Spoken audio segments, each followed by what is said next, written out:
Hey folks, Talk with A.OK Urban Homestead, and this video is a special one to me and to a few of my friends. So I hope you guys stick around.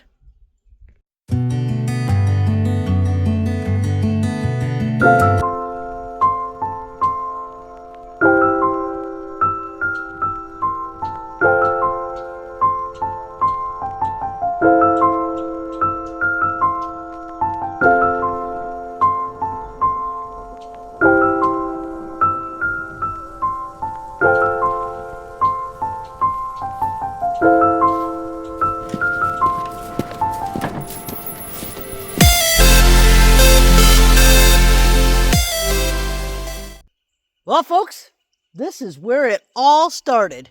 2017. I'm going to walk you through memory lane and of how this channel started. 2017, I was invited to a bug out bag camp. So from what I knew of that was that you were going to survive out of a bug out bag. Well, I pulled up right there in a, was it that car? No, in my wife's pickup actually. And there were some cars parked there, so I thought, oh, I'm in the right spot. I had just picked up a friend. He was not a friend at the time, but a guy that wanted to attend the camp, and he was flying in. And since I only lived 20 minutes from the airport, I said, I'll pick you up. And I brought him out here with me. And so we said, well, there are cars, so let's head in. Anyways, this camp was being held by my friend Jeremiah. He was known as Country Prepper. And so I got my bag. My friend James, the one I picked up from the airport, also got his bag, and we started walking down this path right here. And then we saw some campers, but they were in hammocks. Poor me, not knowing what everything was about, I bought a $25 Walmart tube tent. I had, I think, 2 dehydrated meals, a clunky pot, and a stove that I had seen on YouTube videos from other people. So I thought, I'm pretty well prepared. I had a jug of water, and so yeah, we we realized I was not prepared, but we went ahead, walked in, and noticed that, well, I noticed I was not well prepared, and everybody else was. And they had these elaborate tarps and hammocks and tents. And I was like, oh, well, shoot. I am going to learn quite a bit. Anyways, this is the first spot. And I saw my now friend BJ, Bearded CB82, and now friend James, set up right over here, right over there. Things have changed a little bit, but this is where they were set up. They had beautiful tarps and hammocks set up. Well, we went down this path a little further here, and I'll show you. Well, further down the path away from everyone, there was a, what we now know was called a privy, a portable outhouse set up for anybody who wanted to use it, because it's all primitive here. It's all free camping, and it's all primitive. You carry in your garbage, you carry it out, leave no trace if you can. So we come here, and folks, it was raining. It was just a slight drizzle at first, then it rained, and it kept raining and raining. Well, right over here by this fire ring and everything else we saw more hammocks. And right over there was Johnny from Jeep Things and Heath. And so we said, well, they have a pretty good spot. We don't want to bother them. And then we also had Martin. Martin drove all the way here from Texas. What an awesome guy. I really enjoyed meeting him, and we all hung out. But it was raining, and I needed to find a place to set up. We'll get there eventually. I left everything in the car at the time because I didn't know exactly what we were going to be doing. I did have, my backpack with my tent and a little bit of water, but not everything was with me. So James and I went around looking for spots to set up, and I thought, well, heck, there's really no one here except for us because it's raining hard. So I found a nice spot on the trail itself, and I set up on the trail, which I was told is a no-no, but since there was no one here or no one around, it should be okay. So I did that, and then we all went on a hike together, and then we all thought, this is kind of dumb of us. It's raining so hard. We should maybe just go hunker down, eat supper, and we'll reconvene in the morning. But I wanted to show you this one spot right here. My friend Lee Ralph and his son decided, hey, these trees, some things have changed now, folks, but they thought these trees are really nice, and we're going to camp right over here. Folks, when they woke up, there was a river under them. It was hilarious. Well, when I set up, it's just a little bit further down from here, and I'll show you exactly where.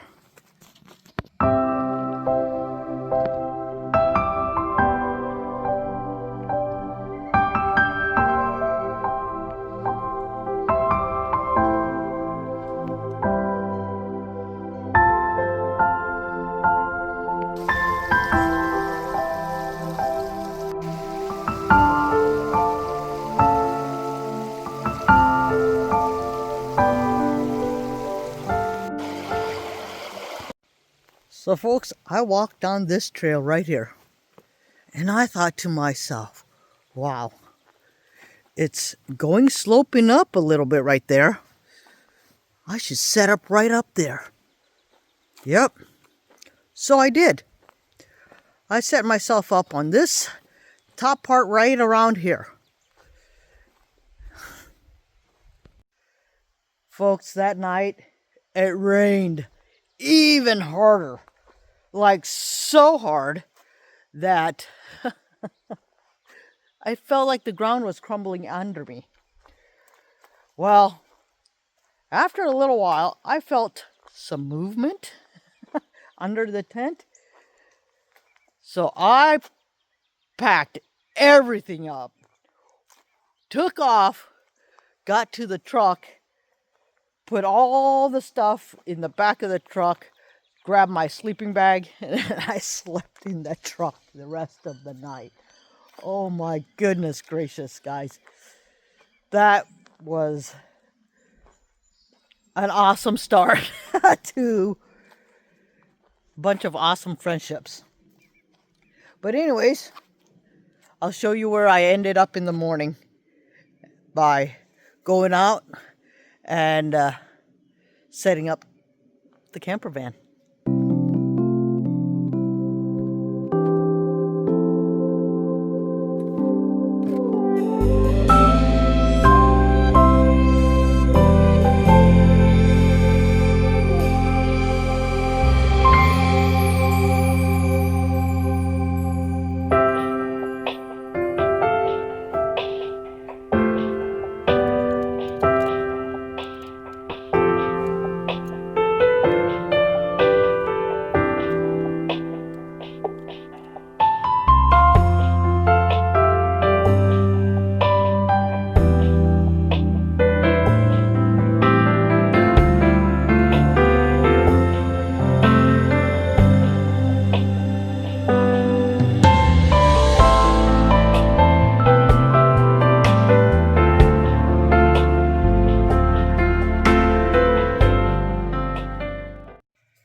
Well, friends, before we continue with the rest of the story, let me show you a little bit of the camper van that I just actually finished making the bed. So, sorry it's a little bit of a mess, but I camped in it last night with Willie. He was in his shelter. I was in this van. It's a little bit of a mess. But all I see, before I used to be right on the ground, and then I had no place for storage. So I built it up so that way I could put some of my stuff in that tote down there. I now still have where that right there, that's where my stove usually goes if I'm cooking inside and stuff like that, which I might be tonight because it's supposed to rain. But that's all it is. I just put a bed. I have a spot for my stove. I have spots for my water and all that stuff now. But most of the time, I like hanging outside. So that's why there's a chair and a table readily to use. I'll insert some pictures from last night's camp with Willie, so that way you guys can see the van itself. But I'm going to continue with my story.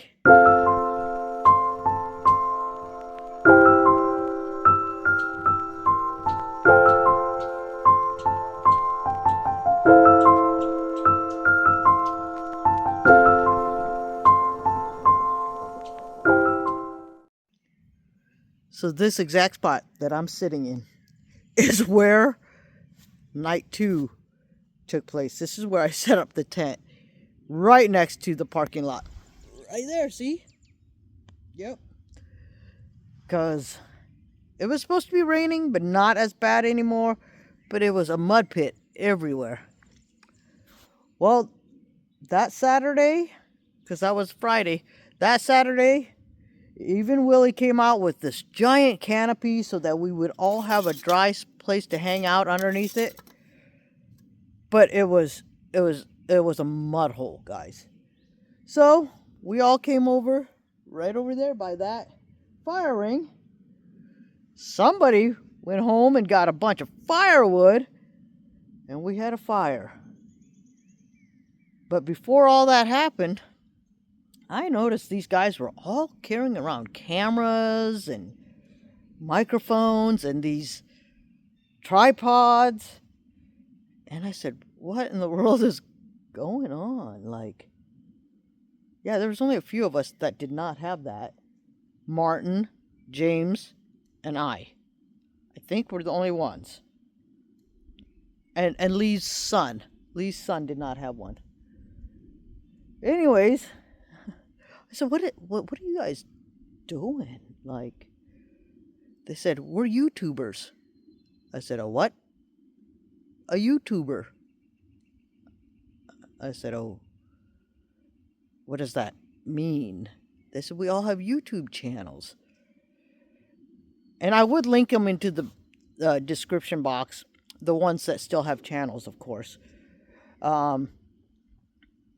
Anyways, I was like, oh, you guys are out here making videos. I was wondering why their trucks were full of food and gear. It was supposed to be a bug out bag weekend. That's all I had. So I let them do their filming, and right behind me, I found some chives. I found some ginger. Because, like I said, I only had 2 meals. We were out here for 2 nights. And I knew my strength was looking for wild food, foraging. So Lee Rolfe, he saw me. He says, what are you doing? I said, well, dude, I only brought this amount of food. And I need to find more food, or else I'm not going to make the whole weekend. He's like, you know how to do that? I said, yeah, a little bit. I'm not an expert, guys. Not an expert at all. I know a little bit. So he followed me around, and we picked some stuff, and we were eating some stuff. Some people tried what we picked and everything, and other people were afraid that I was going to kill them. But we had a great time. And then we all sat around that fire, and we all became lifelong friends. And this was all because of one man, Jeremiah, country prepper. A few years later, we lost Jeremiah. And our group, in ways, have still stuck around together, except for the ones that live out of state and all that stuff. We still keep in touch. We do. But it hasn't been the same as that night. So, a few months after that camp, after a lot of goading, I said, I think I will start a YouTube channel. And my awesome wife, Brenda, says, you should. But you know what I want you to do different than any other foraging video YouTuber? I said, what's that, honey? She said, I want you to actually show people how to cook that food that you find out in the wild. People are always identifying stuff, but they don't cook it. I said, wow, babe, great idea.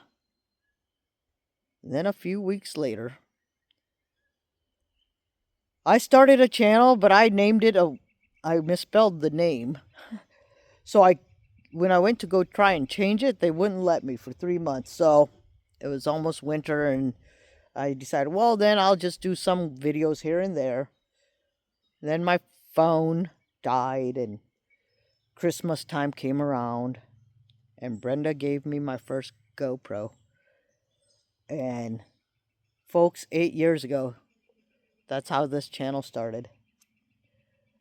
And I remember when I told Lee and Country Prepper and everybody I started a channel. These guys are so wonderful. I went from 5 subscribers to almost 300 overnight because of them. And then Jiu-Jitsu 2000 and Jason 4071, I believe. Not Jason. What is it? Nathan. And then a few other people gave me a shout out, and next thing I know, I hit 1,000. Then, next thing I know, I got monetized. But I never did it for the monetization. I never did it for any of that. I did it for memories. I still do it for memories. And I do it for friendship. I have met so many lifelong friends through this channel that I just never ever thought. I went all the way to Georgia, met Kyle Lusk and Angel, which that was some of the best times of my life, hanging out with those two. Calvin's Corner. That man, if you guys ever meet him, he is genuine. He is that dude. Whatever he is like on video and in real life. I met Papa Texas, who invited me to a van life meetup, and I did not have a van or a camper at the time. And he says, well, you can stay in my camper. I said, you don't even know me. It doesn't matter. That is a great man right there to offer you that. And then I met just a bunch of people. So many. We went to South Dakota and met Corey Survival.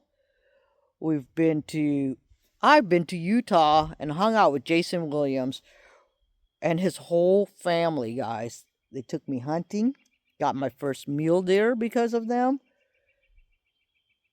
It's just been a wonderful opportunity YouTube has. Then last year, I decided it was time to make a change because life changes. And I became A.OK. Urban Homestead. Now, A.OK. Foraging and Adventures is still tagged in a lot of these videos. A.OK. Foraging and Adventures will always be part of this channel because it was this channel. But now, life is changing. I don't forage as much because I'm homesteading. So the garden keeps growing and changing. We have chickens now. Brendan and I have started a business along with our friend Susan. And we are enjoying our later years now. People don't realize I'm in my 50s. I know I'm a little immature, but I'm in my 50s now, and life is changing. So, anyways, since I was A-OK foraging adventures, thought we might go do a little forage. I may not pick everything, but gonna I'm gonna make one of the meals I made out here. So stay tuned for that.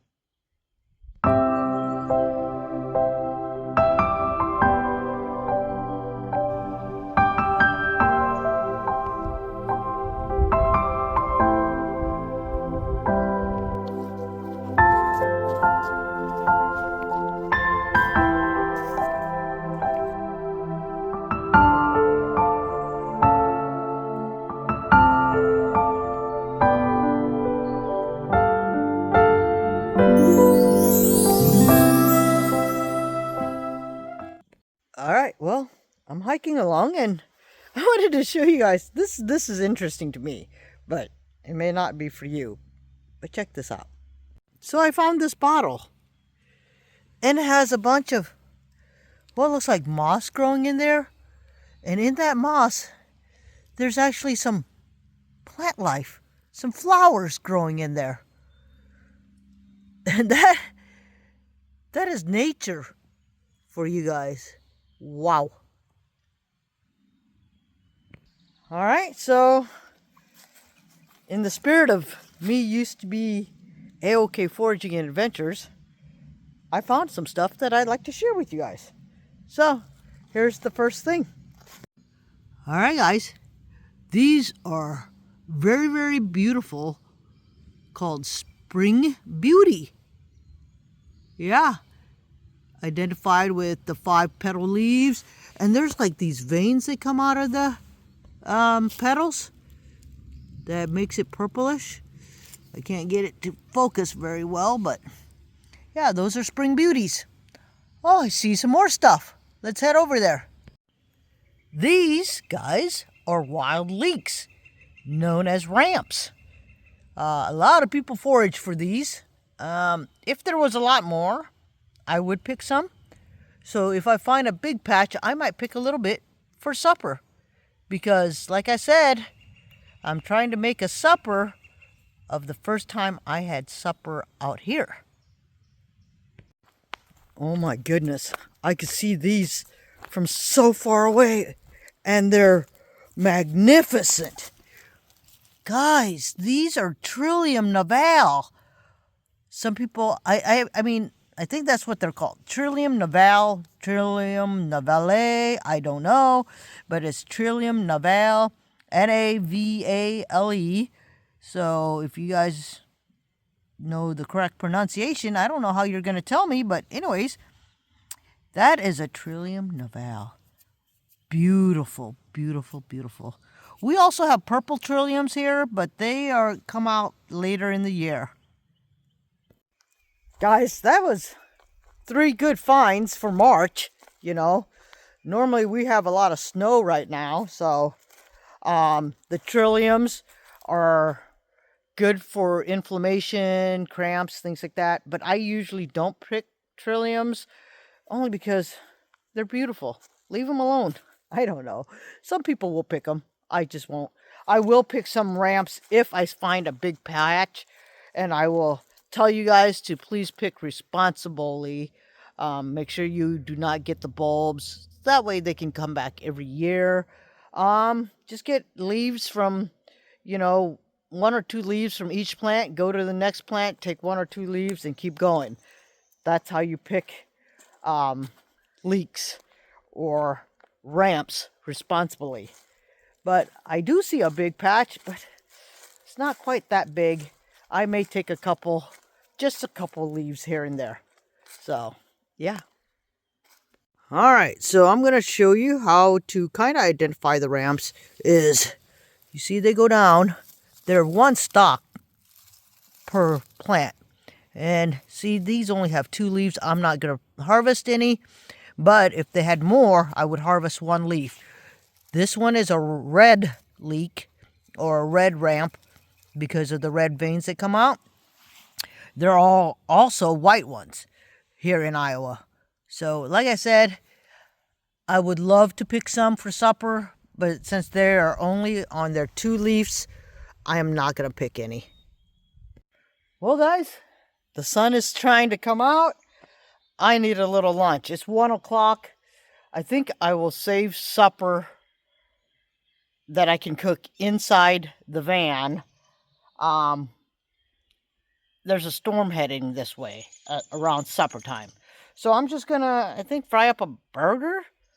I haven't really fried up a burger in for a long time with bread, that is. But yeah, I actually brought some bread this time. If you guys have noticed, I've lost 40 pounds. Hey, I'm happy. Anyways, yeah, let's fry up some lunch.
Well, guys, as you saw, burger and some corn.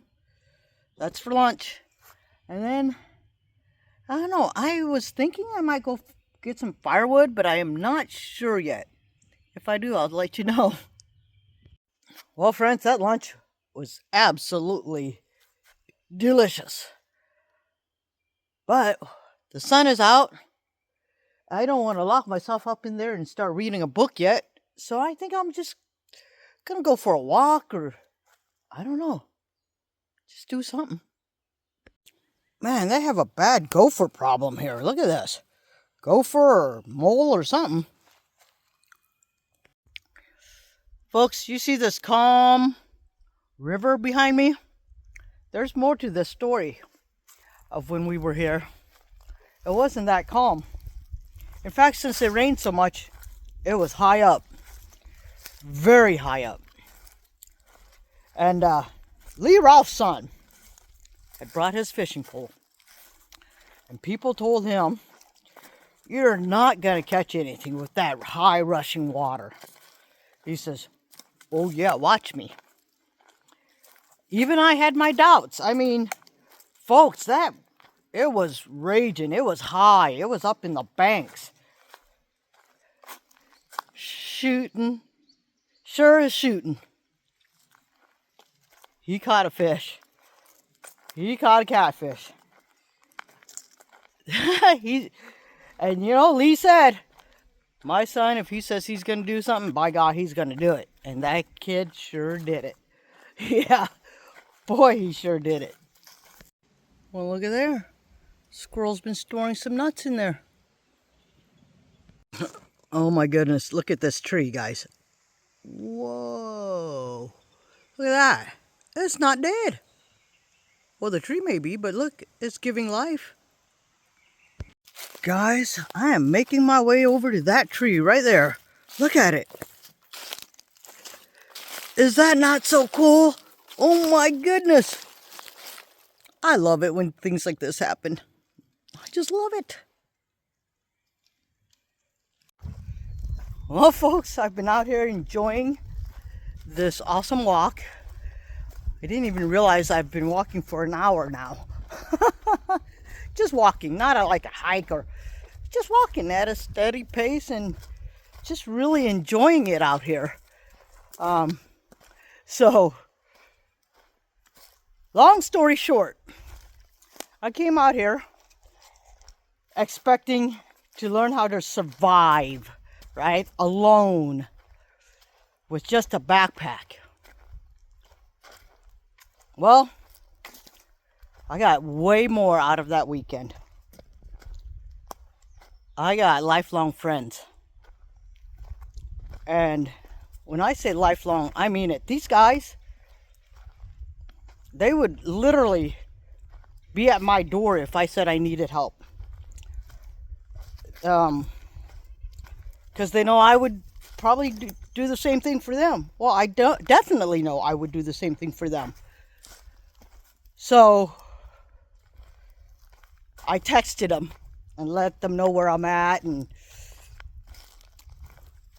sending them pictures for memory lane and stuff like that. And it's been a good little walk and talk with them. And so I am going to slowly start heading back, and then we'll see you guys back at the camp.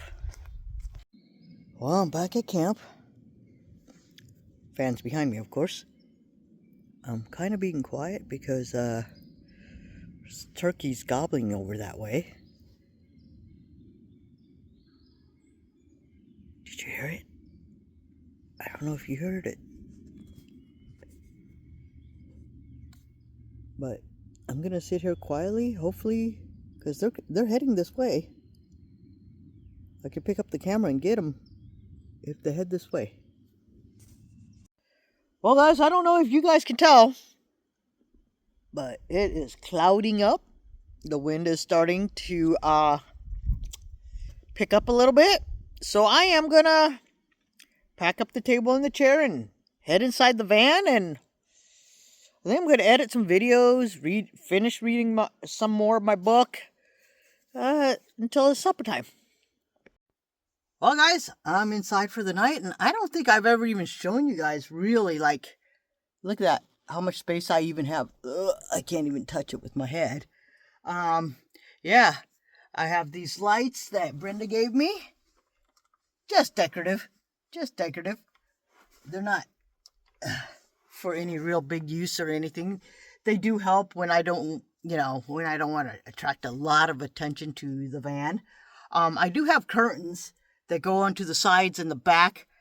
I might put the side ones up, but I don't know. I might not. I don't know. It's really secluded out here. I don't expect any kind of trouble or anything. And, I do have self-protection in here just to make sure, if there was some kind of trouble, But, yeah, I wanted to show you guys how I'm going to cook tonight. All right, this is my gas one, butane and propane thing. I'm using the butane for now. Don't worry, guys. Windows are open on both sides. And what I usually do is I have this fan right here that'll blow the steam and stuff out that window. Or I can even hang it from over there and just blow it out that way as like a vent. So I'm pretty well ventilated in here, so I don't want you guys to worry. Yeah, so I'm going to cook what I cooked the very first time I came out here. And it's a very, very simple meal. It's ramen noodles, guys. I haven't had ramen noodles in a long, long time. Actually, because, Brenda and I went on this no preservatives diet. But I'm breaking the diet just for today, for this video, because of nostalgia. And inside this, I'm going to have some ground beef. And then I'm going to have some chili lime roasted seaweed inside it. Yay. It gives it a really nice flavor, seafoody-ish flavor, so I like that. And I don't have to really use salt because of this flavoring. So, yeah, I'm pretty happy. But I'm not really ready to eat yet. So I think I'll just still chill out, read my book a little bit, and I don't know, edit some more probably. I have so many videos to edit to get out there to you guys, and I'm sorry for all the delays. But anyways, yeah, that's what we're gonna do. I'm not really that hungry yet, but the storm is supposed to be hitting soon, and I don't want that window open when it does. So I'll cook it up, I'll eat what I can. What I can't eat, I'll save for later then. So one way I like to eat this is I take these noodles and I just break them up. It cooks faster and it's easier to eat. Alright, water's boiling. My broken up noodles will go in there first. See that, guys? I have the fan in here to blow the steam out of here so I'm not dying of heat. So there, and now I'll add, the mixture. The yummy mixture. Did you guys know that they sell that by itself? Ooh. There we go. Now that it's almost done, I will add the meat. I just took some hamburger and made them into little meatballs. Oh yeah, almost done. It's done, so I shut it off. And that's where I add the seaweed. Don't forget to take that packet out. But now my seaweed gets put in and stirred up so it can soften in there. Then goes the packet. I got the spicy, but it's not spicy enough, so I gotta get the hot sauce out. Guys, I decided against the hot sauce since I'm camping in a van with a storm coming up. You know what that leads to, right? Anyways, there is supper tonight. Oh, it's gonna be so delicious. I love that fan. Just letting you guys see. Oh, I hear raindrops. Well, it looks like supper was done just in time. I have everything closed back up again. That's where the fan was because, well, it did start to rain. So I'll see you guys in a little bit after I finish supper. Guys, let me tell you what, that seaweed, it took it to another whole new level. Oh my goodness, so good. So good. But while I'm eating, I think I'll go ahead and add some pictures of today's walk for you guys. I had such a wonderful time.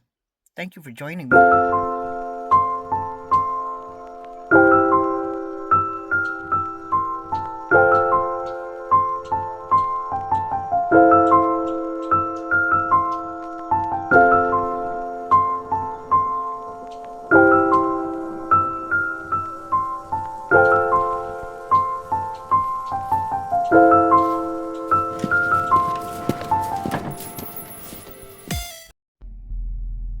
You guys hear that? Because some guy just drove up in a big old pickup. There he is. I don't know what he's doing here, but he's leaving, it looks like. He didn't come bother me or anything, but I don't know what he's doing here. He doesn't have any camping stuff or anything. Oh, I hope he didn't come dump trash. Oh well, he's gone. Well guys, it's getting late. As you can tell, it's getting dark. And the sound of the rain is just making me tired. A good tired. So, I'll say goodnight. See you guys in the morning. Good morning, folks. It's 5:30, and I am gonna slowly start packing up. I'll see you guys in a bit.